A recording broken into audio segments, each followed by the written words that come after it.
Olá, sejam bem-vindas e bem-vindos ao Entre Livros e Leituras para Grandes e Pequenos, um bate-papo sobre os livros literários aprovados no PNLD 2023, um podcast da Companhia das Letras. Eu sou a Rafaela Deyab. Em nosso encontro de hoje falaremos sobre livros muito especiais: O Diário de Pilar na Grécia, Detetives do Prédio Azul e Abra pra Cabra no Mundo. Essa coleção de livros de hoje é repleta de aventuras. Vamos saber mais? O primeiro livro de hoje é O Diário de Pilar na Grécia. Essa é uma obra de grande sucesso da literatura infanto-juvenil, escrita por Flávia Lins e Silva. No livro, Pilar é uma menina que cresceu cercada de livros. Parecia até que vivia em um labirinto distante, diz ela, fazendo referência ao mito do Minotauro. Segundo sua mãe, seu pai saiu de barco pelo mundo antes da menina nascer e nunca mais voltou. A ausência paterna desencadeia momentos de tristeza e choro em Pilar. E nessas horas, o avô lhe conta histórias da Grécia, China, Índia. Mas certo dia, Pilar recebe a notícia de que seu avô não vai mais voltar. A menina não entende ou não quer entender o que aconteceu e foge para o guarda-roupa do avô, que é seu lugar favorito de chorar. Lá, encontra um pacote com seu nome. Era um presente deixado pelo avô, uma rede dourada capaz de transportá-la para diversos lugares. E nessa obra, o destino de Pilar será a Grécia, onde ela viverá muitas aventuras em busca do seu querido avô. O segundo livro de hoje também foi escrito pela Flávia Lins e Silva. Os Detetives do Prédio Azul, Primeiros Casos. É uma narrativa repleta de humor, aventuras, diversão e uma pitada de suspense, com linguagem simples e direta, pronta para entreter, abrir caminhos para novos leitores e incentivar a leitura. Ao longo da obra, o leitor é convidado a resolver os mistérios que acontecem no Prédio Azul, junto com Mila, Tom e Capim, um trio de detetives mirins sempre disposto a desvendar os casos mais intrigantes do edifício onde moram. E o terceiro e último livro de hoje é uma obra literária que convida o leitor a dar a volta ao mundo. É isso o que o escritor Fernando Vilela propõe neste livro, que narra as aventuras da cabra Eusébia. De posse de uma lâmpada encantada, basta dizer a palavra mágica: abra pra cabra, para ela atravessar portais e conhecer lugares distantes. Essa palavra encantada faz trocadilho com a conhecida palavra abracadabra. O jogo sonoro, quase um trava-língua, leva o leitor a viajar com os poderes encantados desse termo para países longínquos que o aproximam de outros povos e línguas de maneira lúdica. Vamos escutar um trecho dos dois livros iniciais de hoje? Para a leitura de Diário de Pilar na Grécia e de Detetives do Prédio Azul, Primeiros Casos, contaremos com a participação da atriz e contadora de histórias, Suelen Ribeiro. Diário de Pilar na Grécia. Moro num labirinto de estantes, cercada de livros por todos os lados. Há livros na sala, na cozinha, nos quartos e até nos banheiros. Cresci ouvindo histórias sobre cavalos alados, monstros de 100 olhos, cachorros de 3 cabeças e flechas de amor. De tanto ouvir histórias, às vezes acho que alguns personagens fazem parte da nossa família. Talvez Alice no País das Maravilhas seja uma tia-avó da minha mãe. E Peter Pan, quem sabe, um primo distante do meu pai. Eu ainda era bebê, quando meu pai saiu de barco pelo mundo, há quase 10 anos. Ninguém sabe ao certo o que houve, mas até hoje ele não voltou. Meu avô acha que pode ter sido enfeitiçado, como aconteceu com Ulisses, quando voltava da famosa Guerra de Troia. Certas noites fico triste pensando nele, sonhando com uma carta, um e-mail, um telefonema. Nessas horas, meu avô me chama para a rede e conta mais uma de suas histórias da Grécia, da China, da Índia, do Egito, 1001 histórias. Entre um livro e outro, conversamos sobre todas as coisas. O que acontece na escola, nas aulas de natação, no curso de chinês e principalmente no prédio, onde Breno e eu fazemos todo tipo de investigação. Meus segredos mais secretos só meu avô conhece. Agora ele vai viajar para a Grécia e já sei que vou sentir a maior saudade. Para o tempo passar bem rápido, vou iniciar uma nova investigação com Breno. Ele é meu vizinho, desde sempre, e adoramos inventar o que ainda não existe. Acho que inventar é o meu esporte favorito. Tudo que eu mais queria era poder viajar com meu avô, mas passagens de avião são muito caras e eu não caibo escondida na mala. Bem que tentei me espremer lá dentro e chamei Breno para fechar, mas com seu jeitinho delicado, ele quase quebrou minhas pernas ao tentar. Dei o maior grito e minha mãe veio ver o que estávamos fazendo. Resultado: levei uma bronca e não me deixaram ir ao aeroporto. Tive que me despedir de meu avô na porta do prédio mesmo. E agora, um trechinho de Detetives do Prédio Azul. Detetives do Prédio Azul. 1. O caso do Anel de Brilhante. Podem me chamar de Capim. Detetive Capim. Acabo de me mudar para o Prédio Azul, um edifício antigo e mal cuidado. Vim parar aqui por causa do meu pai, que foi contratado como porteiro, sem nem perguntar quanto ganharia por mês. Este é o Severino. Estava precisando, aceitou. Afinal, nossa casa no morro havia desabado na última chuva e o quarto nos fundos deste prédio nos pareceu um lugar seguro para morar. Mas desde o primeiro momento, notei que teríamos problemas. E não deu outra. Pestes, pulgas, pirralhos! Ouvi alguém gritar assim que pisamos na portaria. Pouco depois surgia a síndica, Dona Leocádia, correndo desesperada atrás de um menino magricela e de uma garota com rabo de cavalo. Com um único puxão, ela tirou o estilingue que estava na mão dele. Está confiscado! Devolva meu estilingue, Dona Leocádia, por favor. Esta arma perigosa está proibida aqui no meu prédio. Agora, sumam da minha frente. Mas por quê? O que foi que eu fiz? Insistiu o menino. Você sabe muito bem. Quebrou o pote que estava em cima da minha mesa, seu irresponsável. Vá para sua casa e fique por lá pelo resto dos seus dias. E você também, sua terrorista em miniatura. Circulando, andem!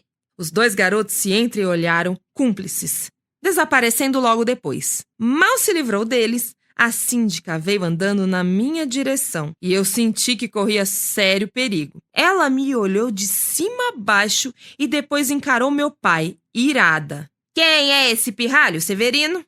Você não me avisou que tinha filho. Quem é esse pequeno selvagem? Meu pai olhou para mim, tenso. Ele precisava daquele emprego, precisava muito, e estava tão nervoso que não conseguia responder. Agora a gente vai conversar um pouquinho com a Flávia Lins e Silva, autora de Diário de Pilar na Grécia e de Detetives do Prédio Azul Primeiros Casos. A Flávia Lins e Silva é uma autora carioca que atualmente vive em Portugal com a filha, Paloma. Ela tem uma formação extensa em literatura, fez pós-graduação em literatura infantil pela Universidade Autônoma de Barcelona e mestrado em literatura infanto-juvenil na Universidade de Roehampton, no Reino Unido. Já escreveu mais de 10 livros para crianças e, em 2011, ganhou o prêmio de melhor livro na categoria jovem pela Finilige. Além de escrever obras infantis, a Flávia é uma super roteirista de muitas séries da televisão brasileira, como Valentins, Diário de Pilar e o conhecidíssimo e famosérrimo Detetives do Prédio Azul, que a inspirou a escrever o título, né, essa obra, o livro, né, que tem o mesmo título. É também responsável pelo roteiro de alguns filmes, curtas-metragens, documentários e criações de musicais. Flávia, obrigadíssimo pela presença nesse nosso bate-papo. A gente vai começar fazendo umas perguntas sobre esses 2 livros que a gente vai debater hoje e que estão aprovados no PNLD 2023. Tá bem, um prazer estar aqui com vocês. Como é que surgiu a ideia desses diários de viagem da Pilar? Boa pergunta. Bom, 2 coisas, aliás, muitas coisas, né? Eu acho que eu sempre tive muita vontade de viajar, conhecer o mundo, conhecer outras culturas, outras pessoas, outras maneiras de viver, né? E sempre foi difícil, né? Caro, como é que a gente viaja e tal. Então, os livros são sempre uma maneira da gente viajar, né? Eu brinco que a minha primeira grande viagem provavelmente foi Volta ao Mundo em 80 dias, né? Então, eu comecei a estudar os mitos gregos e eu tenho uma memória horrível, eu esqueço tudo, não sou boa de memorizar nada. Então, eu comecei a fazer uns resumos enquanto eu escrevia, enquanto eu lia os mitos e não queria esquecê-los, eu fui fazendo uns resumos e aí a Pilar se meteu. Eu faria isso, eu diria aquilo, e eu participaria assim, eu faria aquilo outro, e eu percebi que estava nascendo a Pilar. E na minha casa, a gente sempre gostou muito de rede, e eu e os meus irmãos, a gente brincava muito que a rede era uma espaçonave, né? Que a gente ia para a Lua, para Marte e tal. Então, eu resolvi inserir essa brincadeira nossa na Pilar, e aí ela ganha essa rede mágica do avô e começa a conhecer, então, os mitos do mundo inteiro, né? O Diário de Pilar na Grécia é o primeiro, porque a gente, quando fala mitologia, todo mundo já pensa em mitologia grega, mas tem mitologia em cada cantinho do mundo. Então, um assunto vastíssimo, interessantíssimo, são histórias que são da humanidade, pertencem a todos nós, e a gente conta e reconta do nosso jeitinho. E o Detetives do Prédio Azul, ele surge como livro, ele surge como série? Os Detetives do Prédio Azul não deu tempo de eu fazer o livro antes, porque o Canal Globo ia inaugurar, e aí queriam urgentemente uma série baratinha dentro de estúdio e tal. E aí fui lembrar de outra brincadeira minha de infância, que era essa de detetives. Eu e os meus primos, a gente se reunia na casa dos avós e brincava de investigar as conversas adultas. Naquela época, adulto tinha muito segredo, né? A gente ia procurar se o vovô pintava o cabelo, se não pintava. E era muito divertido. Então, eu falei, esse dá para fazer todo em estúdio. Então, depois que eu escrevi as primeiras temporadas, que foram muito corridas e muito urgentes, é que eu consegui sentar para escrever os livros, né? Passei a ter pouco tempo, porque foi uma enxurrada de roteiros, e cada roteiro tem, né, quase meia hora, e são 26 por temporada, então passou a ser uma atividade exaustiva, e já escrevemos 500 casos num único prédio, mas os casos dos livros são todos inéditos, né? São casos que não estão na TV, que foram feitos para o livro, eles têm informações a mais sobre os personagens, e no livro a gente sempre consegue entrar mais no pensamento dos personagens, um pouquinho, né? No caso dos detetives é muito ação, mas no da Pilar, com certeza, a gente mergulha muito mais nos pensamentos, sentimentos da personagem, né? E você comentou aqui sobre essa grande experiência com os roteiros. Isso impacta quando você vai escrever a ficção? A ficção fica diferente pela sua experiência dos roteiros? O texto é mais ágil, é mais direto? E no caso dos detetives, você aciona um repertório de um gênero clássico, né? Que a gente tem dentro da literatura, que são as histórias de mistério e de detetive, né? Eu adoro as histórias de detetive. Acho, por exemplo, quando chega a adolescência, que a criança já saiu da fantasia, o jovem, né, já saiu da fantasia, não está gostando disso, daquilo, eu falo, vai ler detetive, que isso vai enganchar fácil. Porque você se sente inteligente, tentando desvendar junto, né? Então, é um grande prazer, tanto escrever quanto ler. Eu gosto muito de livro policial, mas eu acho que escrever roteiro é completamente diferente de escrever livro. Para mim, são atividades diferentes, não sei se uma influencia a outra, mas eu acho que, sim, o roteiro é mais ágil, ele é mais ação, né? É mais falação, muito diálogo, e na literatura eu tenho essa preocupação de trazer mais os sentimentos, o que o personagem está sentindo, o fluxo de pensamento. Às vezes você quer que o próprio leitor tire suas próprias conclusões, faça suas inferências, então tem uma coisinha de deixar um espaço para o leitor, né? Nos roteiros, isso, essa velocidade, essa ação, falação, essa diversão também, né? Me dá muito prazer também, gosto muito, mas considero atividades diferentes. Não sei se tem influência de uma na outra.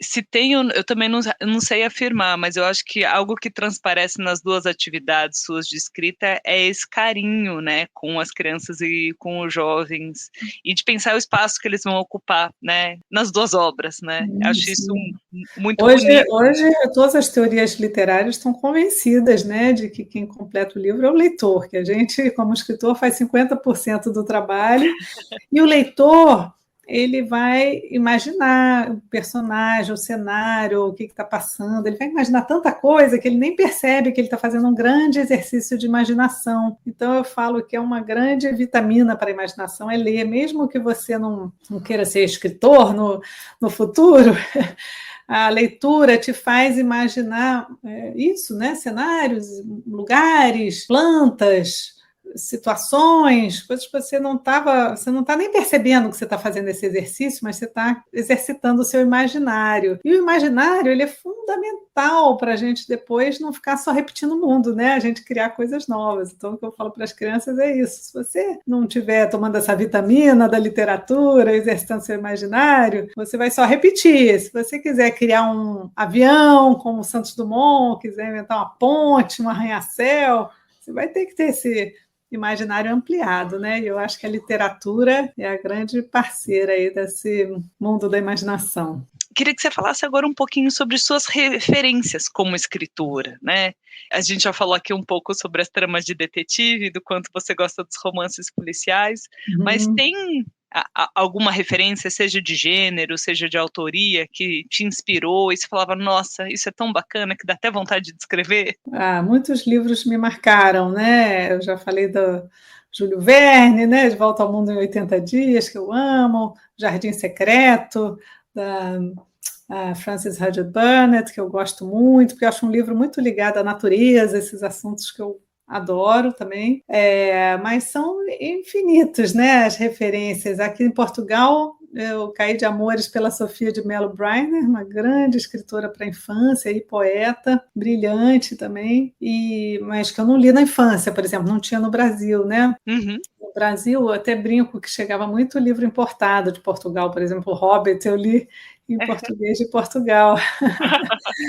Aí a gente lia, às vezes, umas versões importadas, chegava muito livro também da Alemanha, tinha Momo, né? Ou a 52ª, terceira semana do ano, já nem me lembro como é que era, mas lemos muito Monteiro Lobato, a minha geração toda leu, é claro.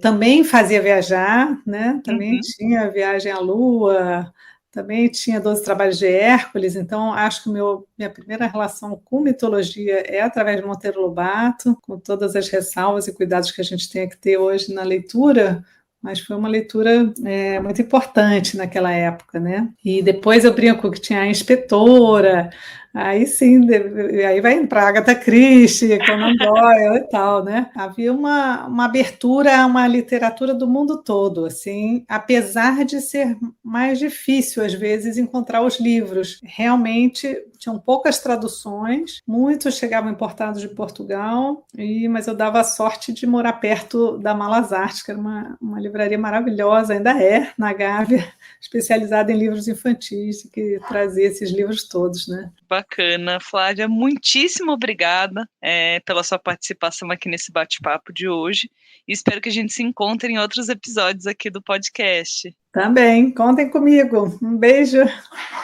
Boas leituras para todos e boas viagens. Agora conversaremos com Fernando Vilela, autor de Abra pra Cabra no Mundo. O Fernando tem muitos livros publicados e ilustrou obras de vários outros autores também.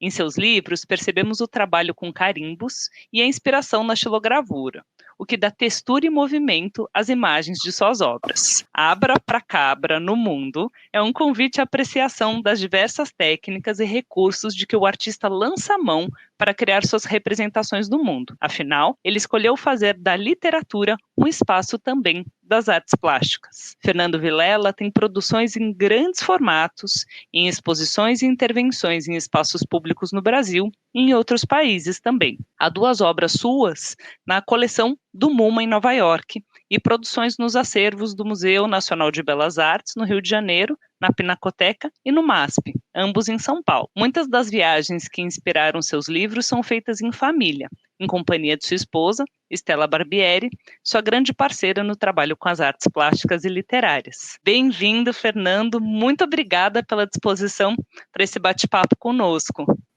Muito obrigado, Rafaela. É um prazer estar aqui para a gente conversar um pouco sobre os livros, sobre literatura, sobre arte. Muito legal. Eu imagino, né, que o Abra pra Cabra no Mundo tenha sido inspirado por suas experiências de viagem. Ainda que o Abra pra Cabra seja uma série, né, ele surgiu como um Abra pra Cabra geral, que acontece no Brasil um pouco, mas o Abra pra Cabra no Mundo a Eusébia vai descobrir vários países, né? E vários pontos turísticos. Conta um pouquinho como é que foi isso, a ideia de escrever o Abracabra no Mundo e a série Abracabra. Então, Rafaela, o Abracabra, ele surgiu. Esse personagem, a Cabra Eusébia, é um personagem realmente inspirado nas viagens que eu fiz pelos diversos lugares do Brasil e do mundo. E a Cabra também vai para alguns lugares que eu nunca fui. A ideia do livro, ela nasceu, é uma história engraçada. Eu estava andando um dia na rua, no meu bairro, num sol quente, suando, aí eu olhei uma caixa d'água de uma casa e fiquei imaginando, puxa, imagina se eu mergulhasse nessa caixa d'água agora. E de repente me veio a imagem de mergulhar na caixa d'água e sair no fundo do mar, no meio dos peixes, dos golfinhos. Eu tive uma viagem, um devaneio. E aí eu pensei, puxa, isso dá um livro, né? Imagina, está com calor, entra num lugar, sai num outro lugar. Aí eu falei, bom, mas como que eu vou fazer essa magia de viajar pelo mundo abrindo portais? Daí veio a ideia de usar uma palavra mágica, né, o abracadabra. E aí, na sequência, eu falei, não, mas precisa de uma lâmpada mágica para abrir o portal. Aí eu fui associando ideias e decidi que a protagonista da história não seria eu, mas seria uma cabra. Então a palavra que era abracadabra virou abracabra, entende? Então tudo isso foi um jogo lúdico. Quando eu vou tendo uma ideia, eu vou devaneando, vou associando coisas. E daí nasceu já a personagem, que é essa cabra, que eu queria que fosse uma personagem brasileira, né, do Nordeste brasileiro. E o título é um certo trava-línguas, né?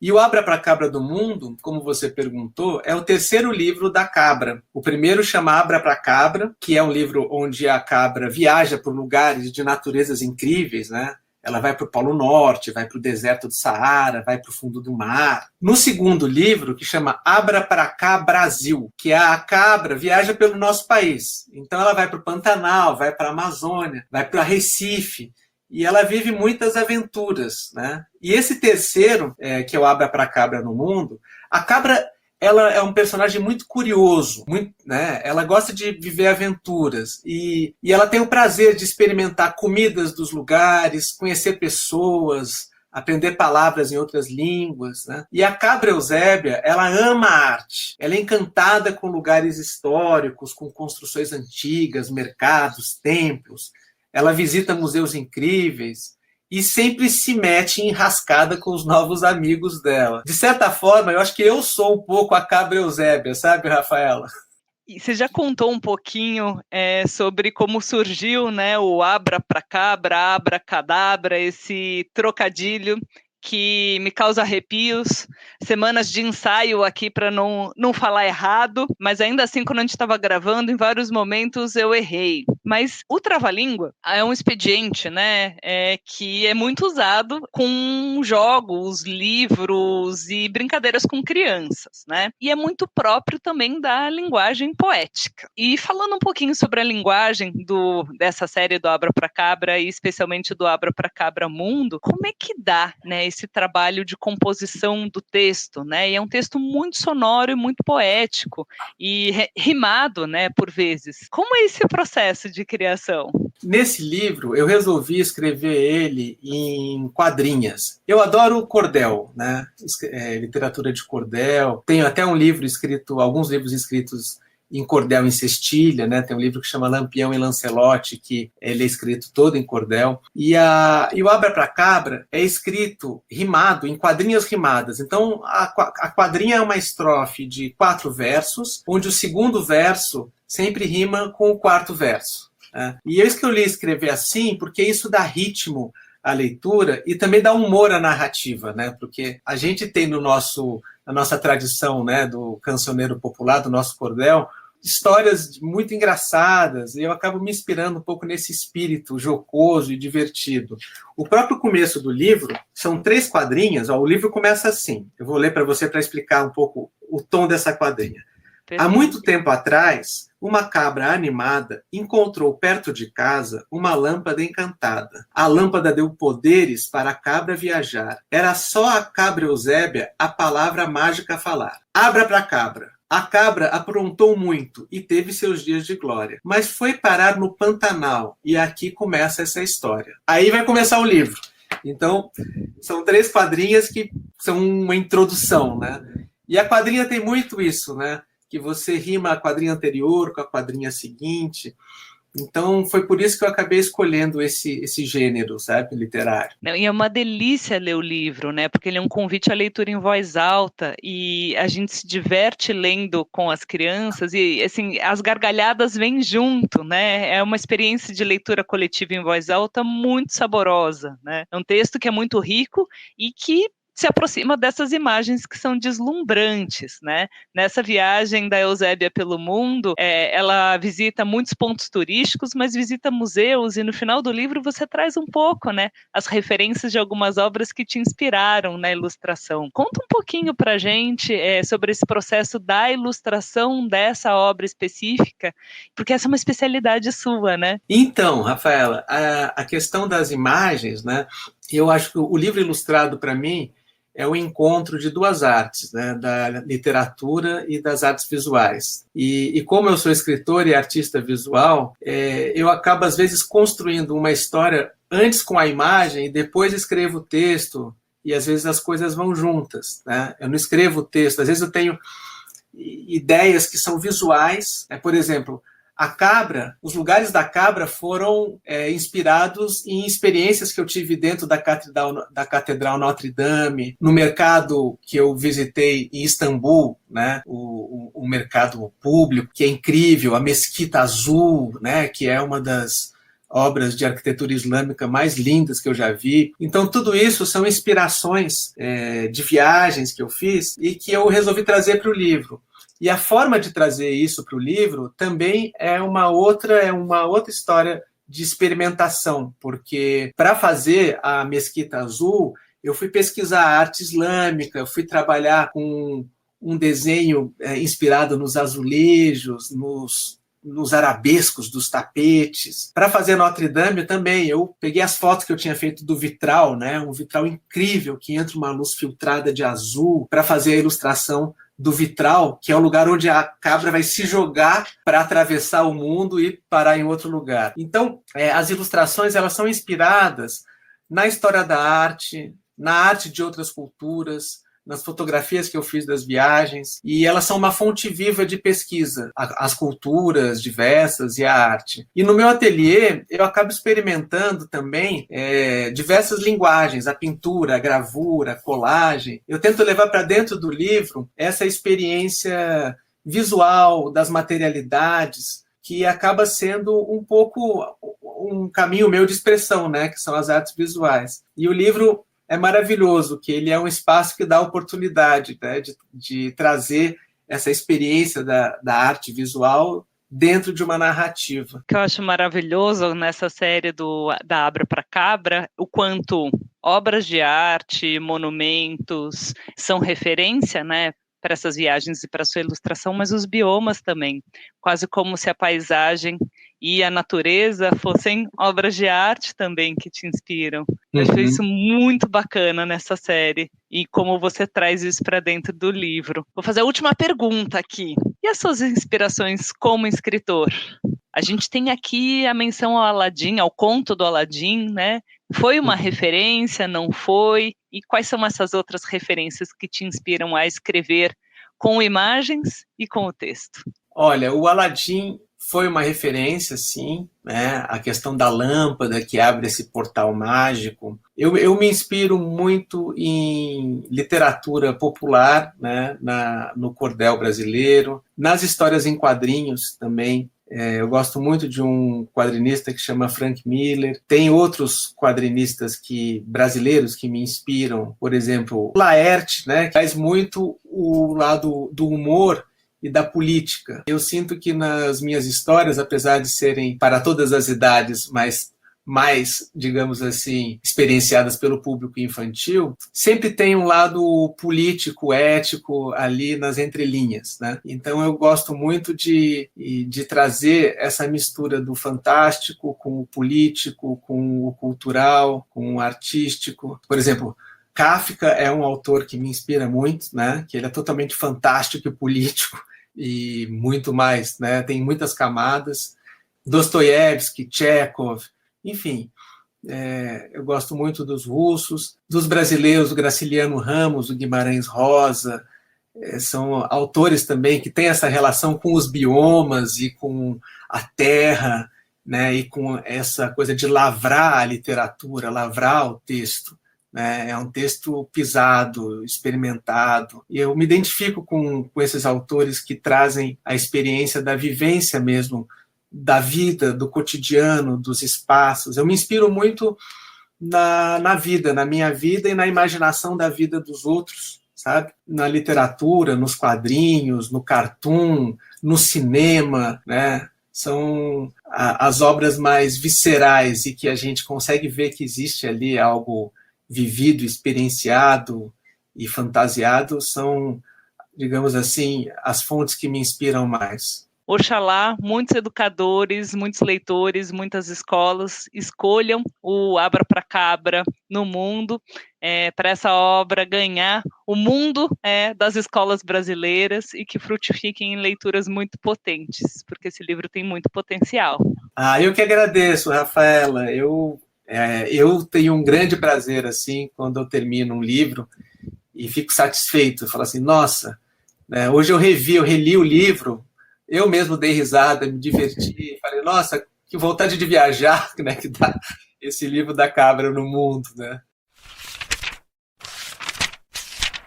E agora chegamos à segunda parte da nossa conversa, em que conversamos com uma especialista em literatura, uma especialista muito querida e conhecida aqui da casa, e vamos nos aprofundar nessa conversa sobre essas 3 obras que, como dissemos, têm em comum essa temática da viagem e da aventura.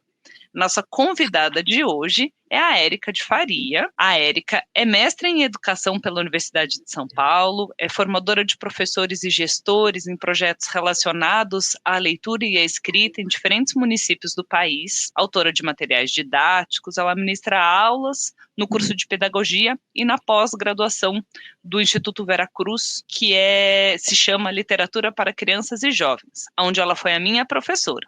E ela está aqui, né, enquanto coordenadora de projetos da comunidade educativa SEDAC, que coordenou, né, a produção desses materiais de apoio aos educadores, né, para essas obras aprovadas no PNLD 2023. Muito obrigada pela presença, Érica. Que delícia, mais um papo entre a gente. Oi, Rafa, eu que agradeço, é uma delícia vir bater papo com você, gosto muito e estou animada para a gente começar. Bom, vou começar falando aqui do Diário de Pilar na Grécia. A Pilar conhece diferentes locais e personagens da cultura grega. Como é que a gente pode pensar um livro, né, de literatura infanto-juvenil e esse livro específico, que é um diário de viagem, né, como um estímulo para esse encontro com outras culturas? E por que isso é importante? Ai, Rafa, a gente ouviu agora a Flávia falando, né, da importância da imaginação na literatura, de você poder viajar sem sair do lugar, de você conhecer outros lugares. E eu acho que o livro, né, da Pilar, toda a coleção, é um prato aberto, cheio de doces, para o leitor se deliciar conhecendo outras culturas. A gente vê nesse livro da Pilar vários cenários, né, compostos por paisagens como praias, montanhas, e neste caso, em especial, tem o Olimpo, que vai ser palco de muitos momentos emocionantes, né? Acho que a parte mais emocionante, uma das partes do relato é quando ela está no Olimpo e vai aparecendo tantos personagens.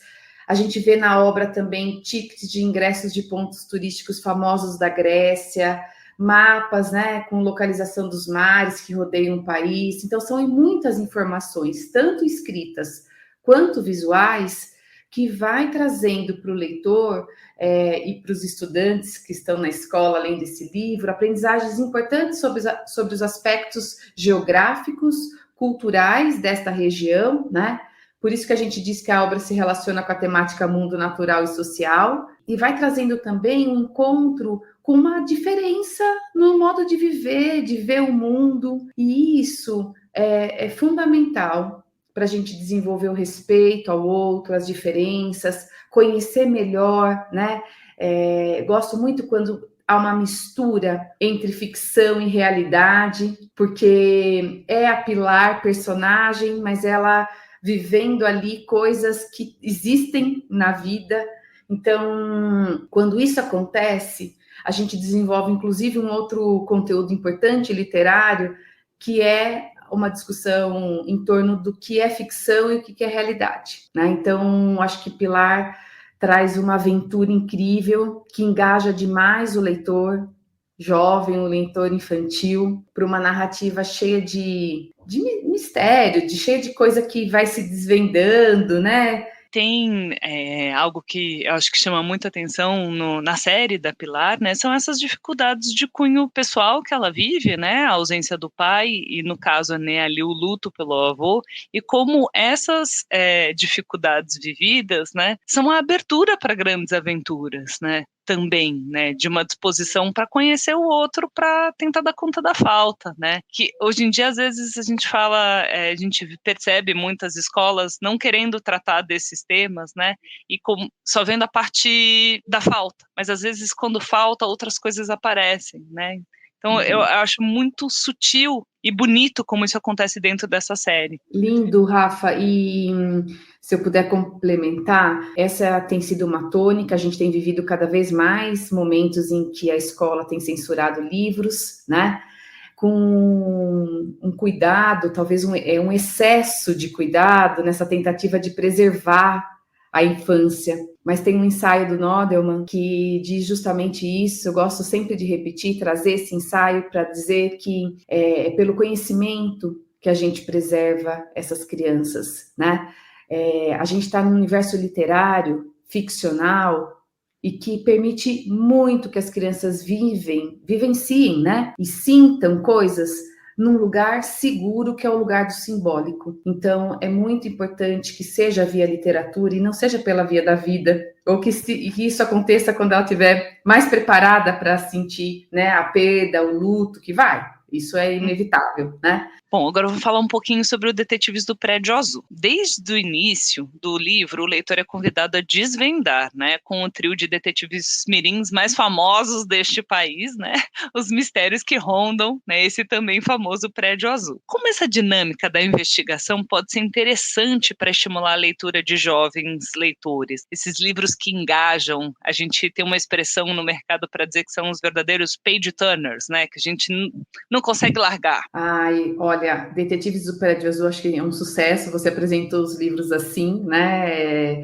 Muito conhecido pelas crianças. E eu acho que o segredo está na presença de um mistério que precisa ser resolvido e que a solução de um problema, de um enigma, vem à base de algumas evidências, de algumas pistas, e que precisa o leitor estar muito atento, né, ao menor detalhe, porque a gente sabe, por exemplo, as crianças vão percebendo isso também enquanto leitoras, que não são pistas que estão na cara, que são as que resolvem um caso, né? Tem que ser o que está escondido.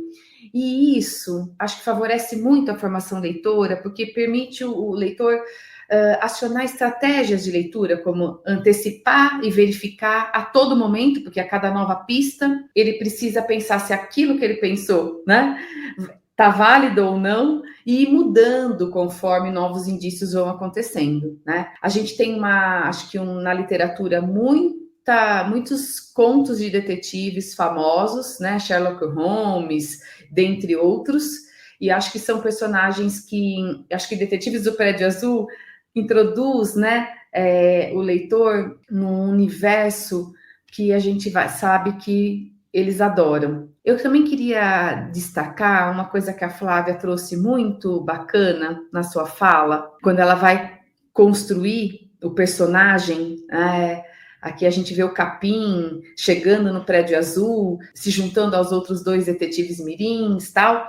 Ela disse assim, que nessa construção ela precisa pensar o fluxo do pensamento dos personagens e as ações que ele vai tendo de acordo com esse pensamento, mas ao mesmo tempo que ela planeja e pensa isso, ela dá um espaço ao leitor imaginar, esse respeito ao leitor. Não sei acho que se são todos os autores que têm essa dimensão da importância, quero acreditar que sim, mas destacando aqui essa fala da Flávia, que é muito importante, né? O quanto que essa parte vazia do livro é preenchida pelo leitor, e isso, com certeza, é muito potente para a formação leitora das crianças. A gente já conversou bastante, né, sobre livros para educação infantil, e daí a gente falava dos contos acumulativos, né, que permitiam um papel muito ativo para esses leitores que ainda não eram formalmente alfabetizados, né? E eu acho que aqui a gente está falando desse gênero de mistérios e histórias de detetive que, de novo, né, convoca um leitor muito ativo, agora já alfabetizado, né, a pensar junto, né, para tentar desvendar esse mistério, né? Então, acho que pensar um pouco aqui em gêneros, né, que convocam essa atividade, né, desse leitor e acabam engajando eles, né, nessas leituras. E que isso é planejado, às vezes, pela forma, às vezes é planejado enquanto espaço de elipse, né, como a Flávia disse, né, no momento da escrita, pelos autores para, né, os leitores. Bom, agora chegamos no Trava-Língua, que já me pegou aqui nesta gravação, no Abra pra Cabra, que é um livro divertidíssimo. Quando a viagem da cabra termina, né, a do leitor continua, pois nas páginas finais ele se depara com um mapa mundi. Como a temática da viagem aparece no livro e pode ser abordada em uma leitura dialogada do livro, por exemplo. A linguagem do livro também, né, desse livro é muito cuidada para permitir os efeitos cômicos e, ao mesmo tempo, as próprias viagens, né? Rafa, eu também treinei para não gaguejar aqui, porque é um trava-língua super divertido, e isso já é uma porta de entrada para os leitores que vão adorar esse trocadilho. E como você disse, no final do livro a gente encontra um mapa mundi cheio das cidades visitadas, né, pela cabra, e com informações a respeito desses lugares, da cultura, né, dos aspectos naturais e sociais, com informações arquitetônicas, artísticas desses lugares. Como eu disse antes, eu gosto muito dessa relação do que é verdade, real, e o que é ficção, né? Então, a cabra, através da lâmpada mágica, ela vai passando por muitos lugares diferentes e vai trazendo a amizade, porque ela se relaciona com outros animais que se juntam a ela, né? Ela vai olhando para esses lugares de um jeito muito peculiar sobre os hábitos locais, a alimentação, a atividade de lazer. Acho incrível, além de tudo isso, é que a linguagem poética, né, é uma história rimada que dá todo um charme especial para a ilustração também, que é maravilhosa. Eu acho que, assim como o Diário de Pilar, esse livro permite conhecer outras formas de viver a vida, de ter novas experiências. Já dizia um poeta que a arte existe porque a vida não basta, né? Então eu penso que esses livros permitem o leitor viver uma aventura, conhecer uma realidade diferente da sua, poder desfrutar do que os personagens vivem, né? Uma experiência estética distinta. E é sempre bom saber mais sobre as outras culturas, sobre os outros lugares, a relação entre as culturas numa mesma obra, né?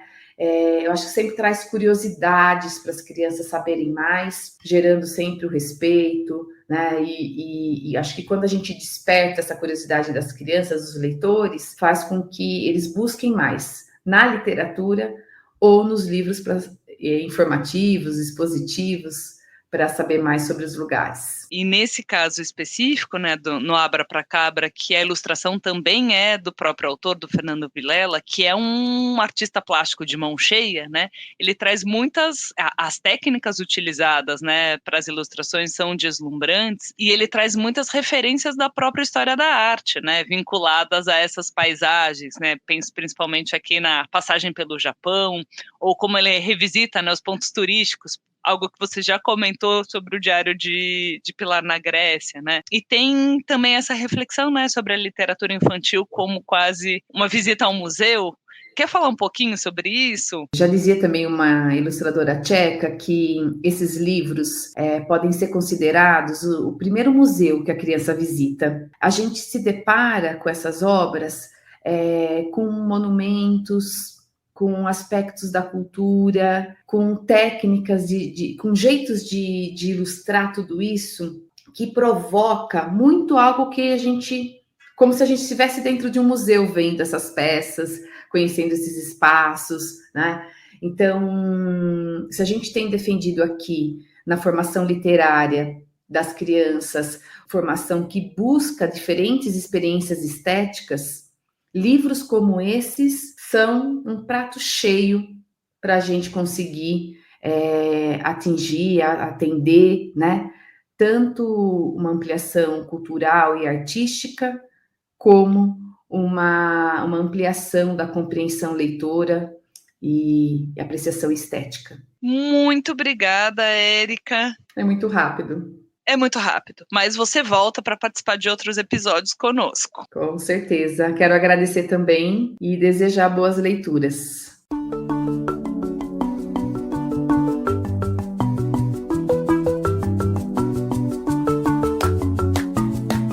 O Entre Livros e Leituras para Grandes e Pequenos, um bate-papo sobre os livros literários aprovados no PNLD 2023, é um podcast da Companhia das Letras focado em literatura infanto-juvenil. Quero agradecer a companhia de vocês nesse episódio de hoje. E se vocês curtiram o nosso podcast, é só seguir a gente no seu tocador. E mais, se gostou desse episódio aqui, nos dê 5 estrelas, que nos ajuda a atingir um público ainda maior de leitores e leitoras Brasil afora e mundo afora, certo? Até mais, pessoal, e boas leituras!